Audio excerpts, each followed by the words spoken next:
હવે તમને કો કરિયાણું ખૂટી ગયું લેવા જવું પડે એમ છે. કરિયાણું હમણાં લાવ્યા હતા, ફૂટી ગયું બધું. એ વાત તમારી હાસી, પણ મહિના છે 2 એ હાલે થોડું કરે. બહુ કર્યો, હાલ લખાવા માંડ્યા, લઈ આવો ફટાફટ. હાલ લખો તુવેર દાળ, તુવેર દાળ, પછી એક સિંગ તેલનો ડબ્બો, સિંગ તેલના ડબ્બાને લાવ્યા 10 દી ચા. દહદી ચા. પણ હમણાં મહેમાન જમણવાર કરી નાખ્યું, એમાં ન જોઈ ગયું હોય. એ થોડું કઈ પીવાની વસ્તુ છે પી જાવ. સિંગ તેલનો ડબ્બો એક, પછી લોકો કપડા ધોવાના સાબુ, કપડા ધોવાનો સાબુ, પછી લખો નાવાના સાબુ. નાવાના સાબુ હું 10 દી થયા જ લાવ્યા, આખું પેકેટ લાવ્યો તો. પેકેટ લાવ, આપણે ઘરમાં કેટલા વખતી છે નાવા ન જોઈ જાય.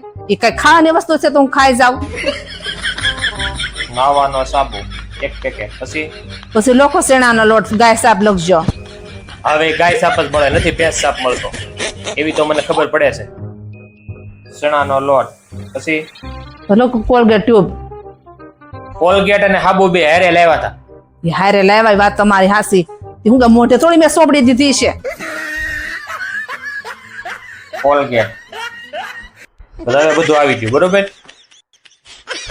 આમ હું જોશો એટલું જ માઇન્ડ થી મારથી ઉપડે. આ બધી વસ્તુ તો કેટલું ભારે, આ તેલનો ડબ્બો, શેણાનો લોટ, આ બધી કેટલી વસ્તુ આવે. તો કાંઈ વાંધો, એટલું લાવ હાલો, હજી તો લાટ ઘટે છે પછી વાત. હવે પછી લઈ આવી એટલું માઇન્ડ લાવે.